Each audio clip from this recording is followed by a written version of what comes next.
con algunas tendencias que nos muestra Marketing Insider Review. Hicieron una encuesta para el año pasado por medio de la consultora Llorente y Cuenca y se dieron cuenta que hay algunas cosas importantes. Entonces, la primera, el efecto Z que les mencionaba ahorita. Entonces, es esta nueva generación que se está ampliando y está buscando justamente ese cambio de paradigma. Entonces, el impacto, tener un impacto en su trabajo, que puedan crecer de manera exponencial, pero también aportar en su compañía, que puedan llegar a cargos de liderazgo, eso está cambiando completamente el panorama, ¿sí? Entonces, esa es como la primera, ellos lo llamaron el efecto Z porque es una de las tendencias más importantes. Hay que tener en cuenta que son esas personas desde 1997 al 2012 que compone esa generación Z que están buscando rápidamente esos cambios comparados con lo que habíamos visto hace 30, 40 años, incluso lo que vimos en la generación millennial, que está muy cerquita de esta generación Z, que son los post-millennial, ¿sí?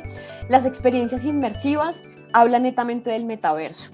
Entonces yo recuerdo aquí una anécdota personal cuando estaba buscando mi programa, yo soy administradora, cuando estaba buscando mi programa me acuerdo que visité varias universidades, ¿sí? De Bogotá, buscando como ese programa ideal.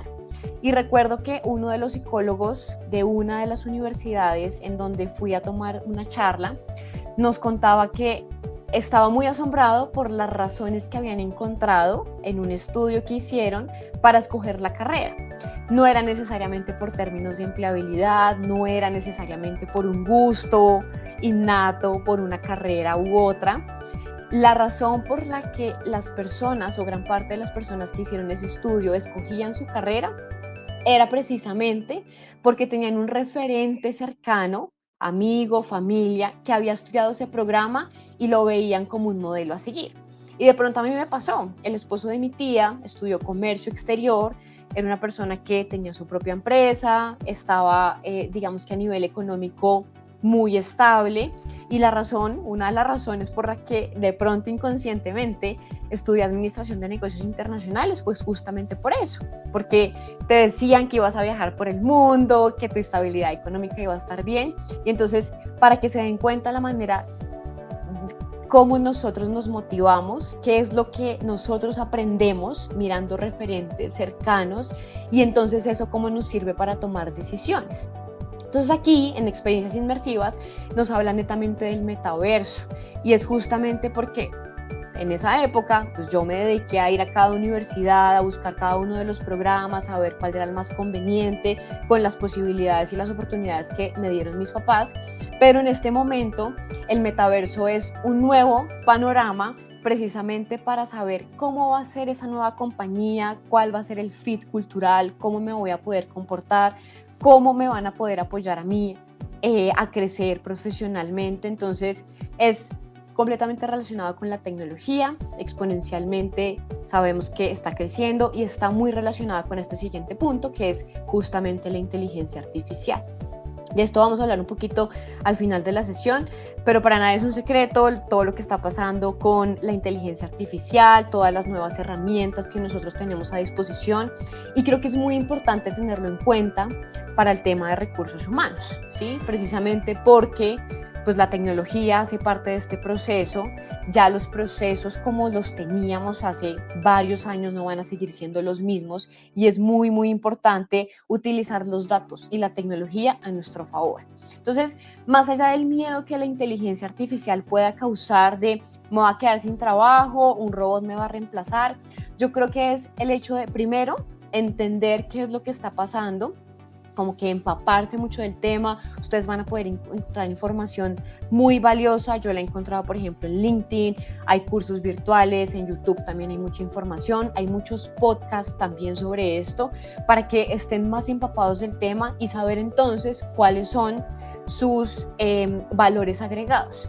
Para mí es muy claro algo, y es que la inteligencia artificial es solamente un espectro de lo que nosotros conocemos de la tecnología, pero que está completamente relacionado con lo que nosotros como humanos seamos capaces de enseñarles, ¿sí? Entonces nosotros somos los que tenemos las emociones, nosotros somos los que tenemos el criterio, y nosotros somos quienes programamos esos modelos matemáticos que hacen que existe una inteligencia artificial como lo que hemos visto con ChatGPT.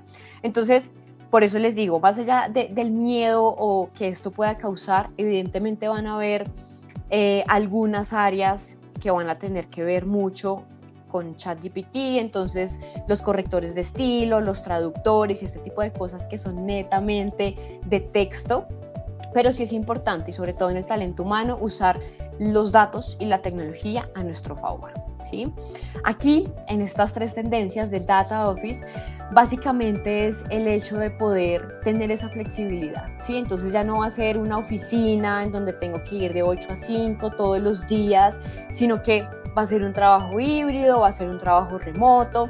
La tendencia de ahora es work from anywhere o trabaja desde cualquier parte del mundo, ¿sí? Hay muchos trabajos que son incluso asincrónicos. Entonces, que no tienes que estar en un rango horario como lo solemos tener, ¿sí? De 8 a 5, en Colombia, por ejemplo, que son 48 horas, a diferencia de otros países en Europa que su cantidad de horas trabajadas a la semana está entre 37 y 40 horas, 35 y 40 horas, sino que son 48 horas en Colombia, en donde tenemos que estar en un horario estricto. Entonces es básicamente esto, trabajar desde cualquier parte del mundo, pero además tener la posibilidad y la flexibilidad de que sea más por un propósito de objetivos, no necesariamente por el tiempo que yo voy a dedicar en una oficina como tal.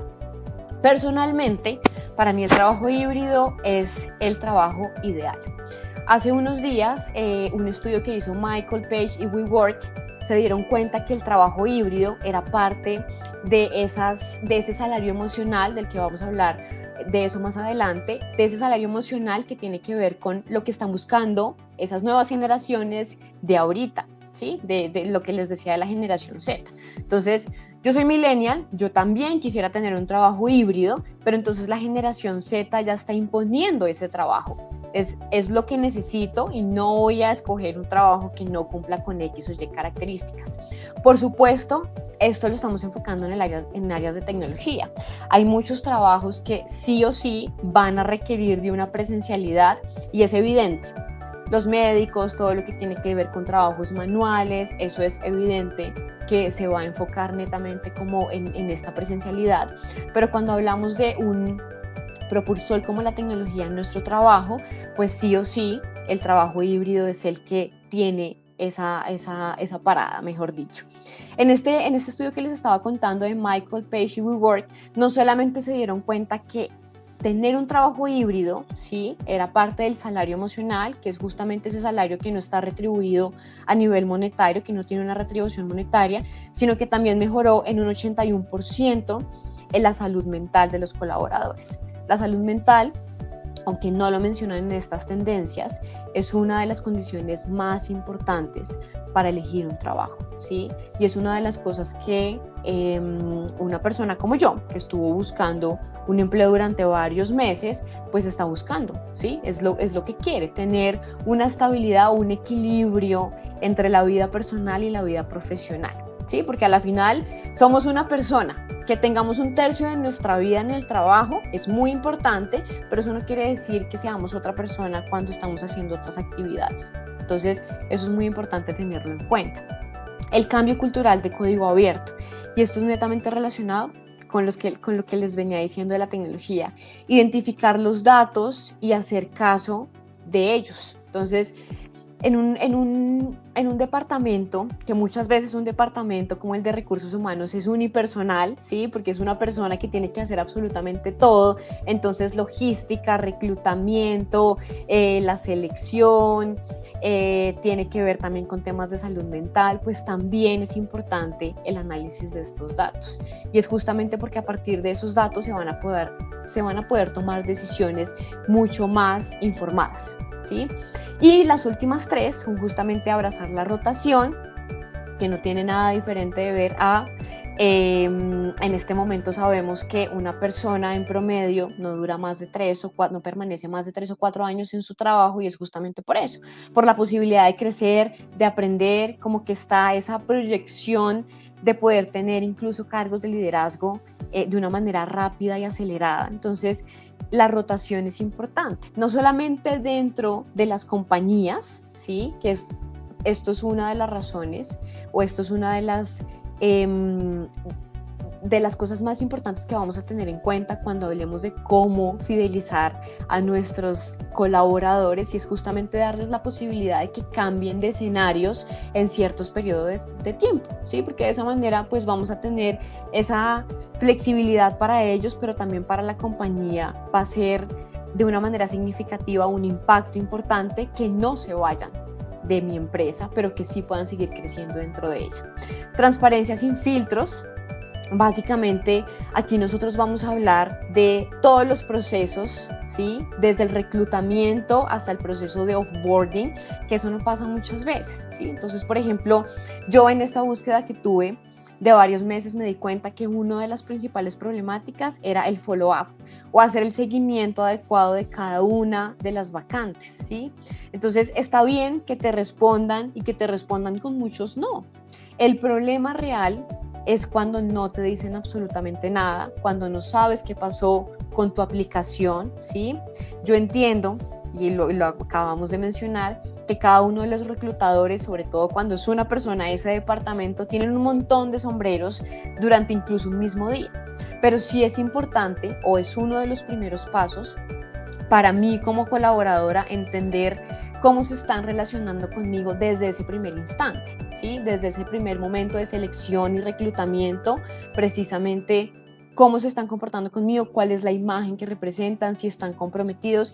Y si un reclutador no me responde en X periodo de tiempo con ninguna respuesta, sin importar la que sea, pues para mí como colaboradora sí es importante y deja como un sinsabor o una imagen de esa empresa en la que yo soñaba trabajar, por ejemplo, ¿sí? Y este último, del engagement and fulfillment, básicamente es que no solamente vamos a estar involucrados con nuestra compañía, sino que es el hecho de ponerse la camiseta, como la llaman en muchas compañías, el hecho de estar realmente con ese compromiso de poder hacer más, ¿sí? De querer hacer más cosas que no necesariamente van a tener que ver con nuestras responsabilidades puntuales en el cargo en el que estemos trabajando.